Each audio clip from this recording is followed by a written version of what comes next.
Hello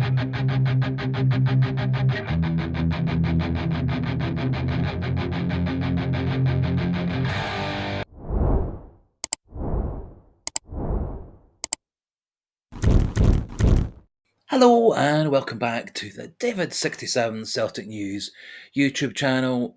Video today that's going to be our review, reflection, reaction to Celtic's brilliant 4-0 win yesterday. Pretty much a perfect match all round for Celtic. We beat the team who was fourth best in Scotland very easily, dominated from whistle to whistle. Scarcely gave Kilmarnock a chance in the whole match. Scored 4 goals. It could easily have been 8, 9, 10, 11 or 12. The fact that Kilmarnock's best player by far was their goalkeeper shows how close Celtic were to an amazing season opener win. Also, the Kilmarnock defence did put in some very brave blocks and deflections of shots. Otherwise, as I say, Celtic could have hit double figures. However, in the end, a very dominant 4-0 win.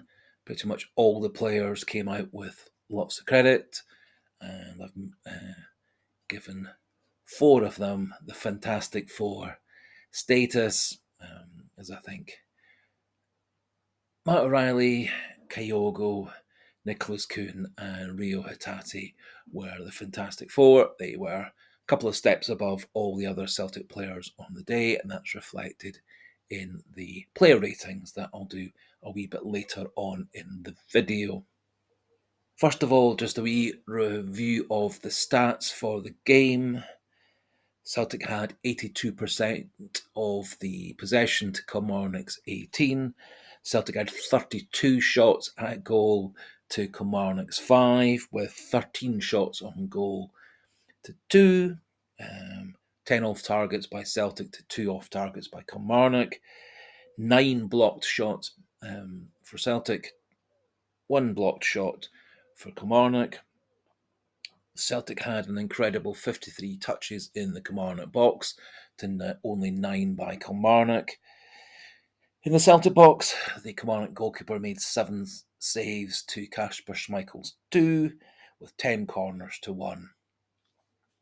So pretty much in every single category, Celtic absolutely thumped, decimated Kilmarnock, who last season were a bit of a bogey club for Celtic.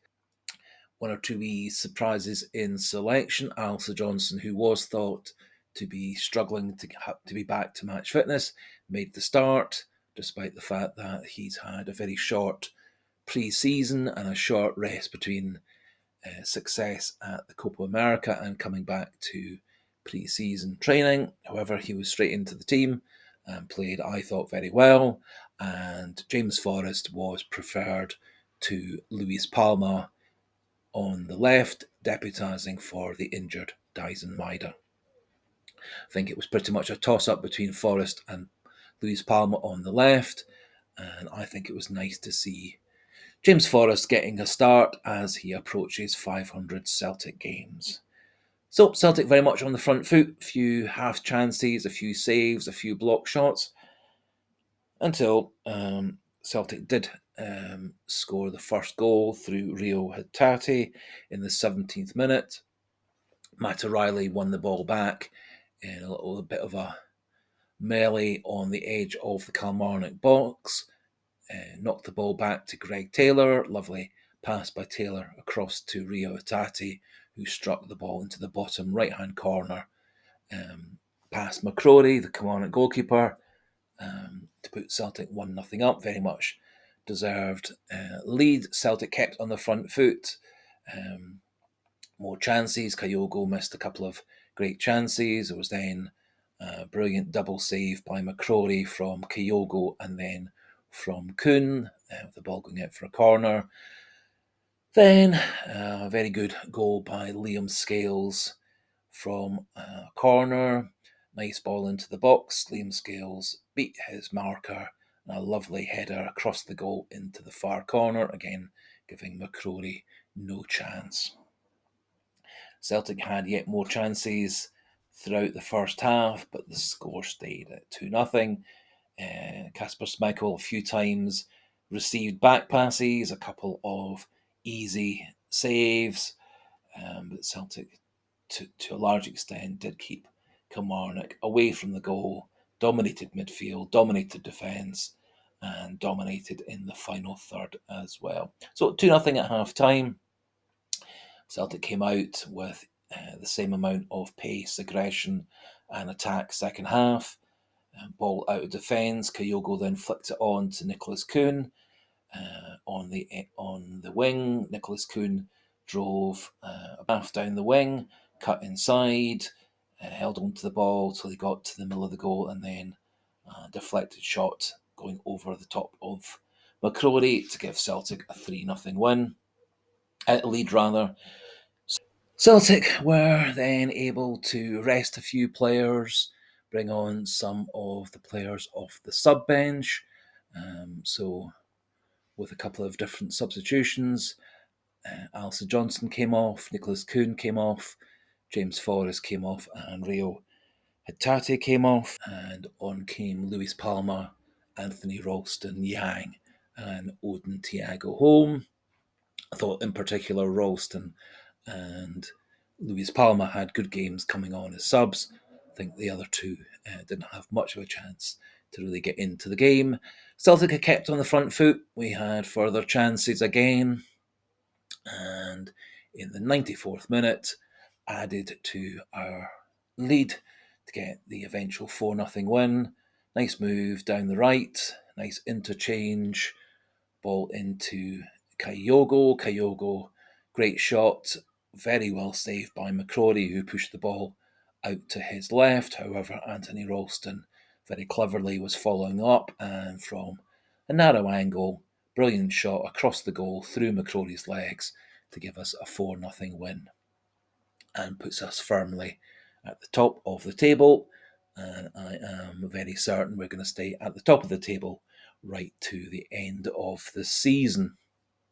So, just coming back to some player ratings, gave Kasper Schmeichel 6 out of 10. Pretty much he had nothing much to do, few back passes, restarted Celtic's attacks, a couple of pretty easy saves, and so gave Kasper Schmeichel 6 out of 10, gave Odin Thiago home and Yang 6 out of 10. They did come on, one or two wee nice touches from both of them, but didn't really get much of a chance to influence the game. Given Liam Scales 6.5 out of 10, thought he was actually a wee bit poor in defence when Vassal, the Kilmarnock captain and centre forward, was being marked by Scales rather than Carter Vickers. Vassal won an awful lot of balls in the air, overpowered Liam Scales quite a few times. Liam Scales either lost the challenge, letting Vassal in to continue the Kilmarnock attack, or gave away fouls, which allowed Kilmarnock to stay on the front foot. So he would have scored 6 out of 10, but I upgraded him to 6.5 because he did score a very good goal and did have another shot cleared off the line. So 6.5 for Liam Scales. Giving the 7s to Alistair Johnson and Greg Taylor. I thought they both did fine in defence, pushed forward into midfield and attack very well. I think they both showed a lot of energy, good defensive sense, and good ability in the middle and final thirds. 7s for James Forrest and Callum McGregor, both very efficient. Callum McGregor did a good job linking the play as he always does. Did have a hand in a couple of the goals. James Forrest, several nice runs, nice crosses, particularly in the first half. As has often been the case with James Forrest, did maybe get a wee bit tired in the second half, and so it was good to see Luis Palma and Yang coming on in relief of Kuhn and Forrest, as both Kuhn and Forrest at times do get a wee bit tired later in a long game. Luis Palma and Anthony Ralston also got 7 out of 10 for me. I thought Luis Palma showed a lot of nice touches coming in off his wing, some nice passes, some nice crosses, uh, did drive well into the centre of Kilmarnock's defence when he was then rather nastily chopped down from behind. Happily, his ankle injury seemed short lasting, although after that he was a wee bit quieter um, in terms of attacking intent.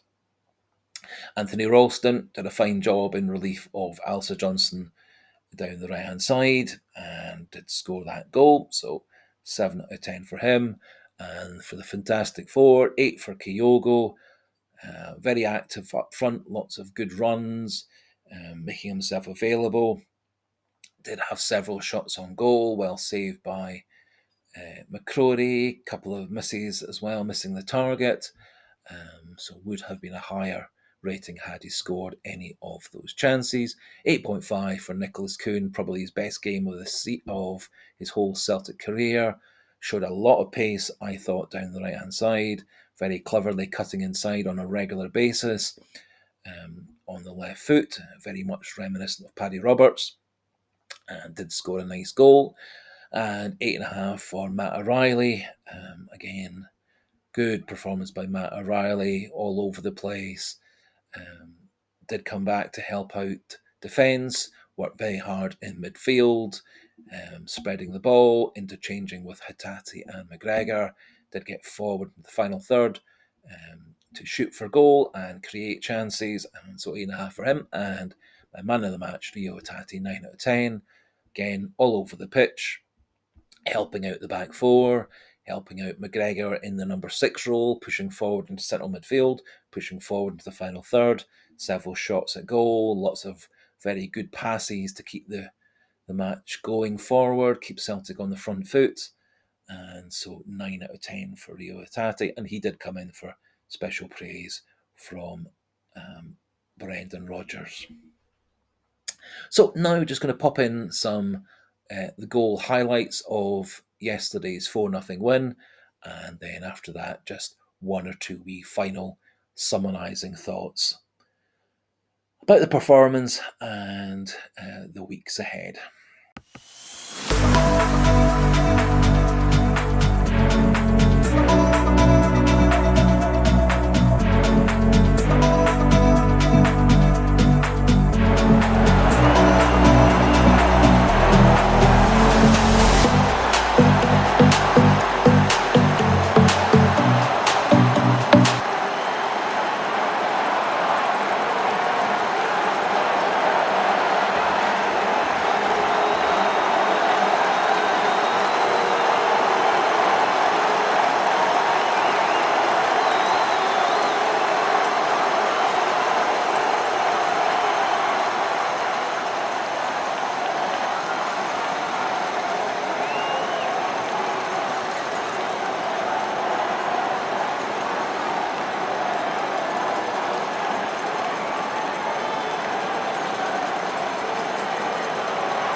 So hopefully you enjoyed those 4 goals and the sight of last season's title-winning flag being sent aloft at Celtic Park by one of the few remaining alive Lisbon Lions, Jim Craig. My final thoughts on yesterday's win: brilliant performance, pretty much perfect. Everyone playing well. Some of our star players playing especially well. Scored 4 goals, could well have been many more. Completely crushed one of the more threatening teams. I thought Celtic played with lots of pace. It was a wee bit like watching the great days of Ange Postecoglou. Celtic took quite a lot of quick free kicks, quick by kicks, quick throwouts by Kasper Schmeichel, a couple of quick corners and quick direct free kicks. Didn't really give Kilmarnock much of a chance at times to reshape their defence and get properly organised. Also, I thought they looked like Celtic had been working quite a bit on both attacking and defending corner kicks. I thought Celtic actually looked a lot more of a threat at corner kicks. Several times there were nice balls into the centre of the box. We did score with Liam Scales. He also got another nice header on goal. Then he later on did have a shot clear off the line, all from corners, and we did look a wee bit more safe at the back, defending long throws and direct free kicks into the box, and did look more well organised in defence. Going forward, I think Celtic clearly need someone who is a specialist striker to back up Kyogo. Looking at the stats, Nicholas Kuhn has actually had a very good success rate as a striker, playing in Austrian football and elsewhere in Europe. He actually has a very good goals per game ratio when he does play as a central striker. Lewis Palmer also has a good goals per game ratio as a central striker, and obviously Daisen Maeda, primarily in Japan, did play as a central striker. So I think Celtic actually have 3 very good deputies for Kyogo, with our white players able to play through the middle as well. But I think we do need at least 1, if not 2, specialist strikers to back up Kyogo, especially as it gets late into the season, when we may well have a wee bit of a fixture backlog with hopefully European games, cup games, as well as the league run-in, which can be quite frenetic. The other position I think we definitely need to really upgrade is at centre-back. I think Liam Scales will more often than not do fine in Scottish games. I think he will struggle much more in Europe, and he was outmuscled, I thought, several times by Vassell up front for Kilmarnock, and so I think we do need a new extra centre-back in place, unless Rodgers changes his mind about Nawrocki and Lagerbielke, both of whom for me are better than Scales at centre-back, and I think both Nawrocki and Lagerbielke would work well alongside Carter Vickers, probably a bit better than Scales does alongside Carter Vickers. Left back also I think is a position we do need to improve. Does look like Celtic are continuing to pursue Hugo Bueno of Wolves. Owen Beck appears to be the other left back we are considering. Liverpool haven't yet made a full mention of what their intentions with Beck are, although Beck did play a couple of games on Liverpool's recent American tour, and so may well be considered as a backup at left back at Liverpool and not allowed out on loan or for transfer. So, in summary, brilliant performance by Celtic. It shows, I think, that we've got the squad, if we do add 1 backup striker to Kyogo, that will comfortably win the treble in Scotland. I think to upgrade that team to do well in Europe, I think we do need extra strength in up front, extra strength at centre back, extra strength at left back, and we do need to keep hold of Hatate and O'Reilly throughout the Champions League campaign. Whether we can keep hold of Matt O'Reilly for another 3 weeks, which means we get him right up until January time, is another matter, because Chelsea, for one, appear to be looking to match Celtic's transfer valuation. So just to finish off, we quick reminder, if you are new to the channel, please do click that subscribe button, keep the numbers pushing towards 800, and then we can push on towards 900, then 1,000. And it would be lovely to get to 1,000 by the end of the year. Do consider, if you liked the video, clicking the like button does help the channel with spreading the good news of the David67 channel. And finally, do feel free to pop your comments into the comment section regarding Celtic's brilliant 4-0 win yesterday, what you would have given in terms of player ratings, and any other thoughts in and around Celtic. And we can have a nice chat, debate, discussion. So until tomorrow, goodbye and hail, hail.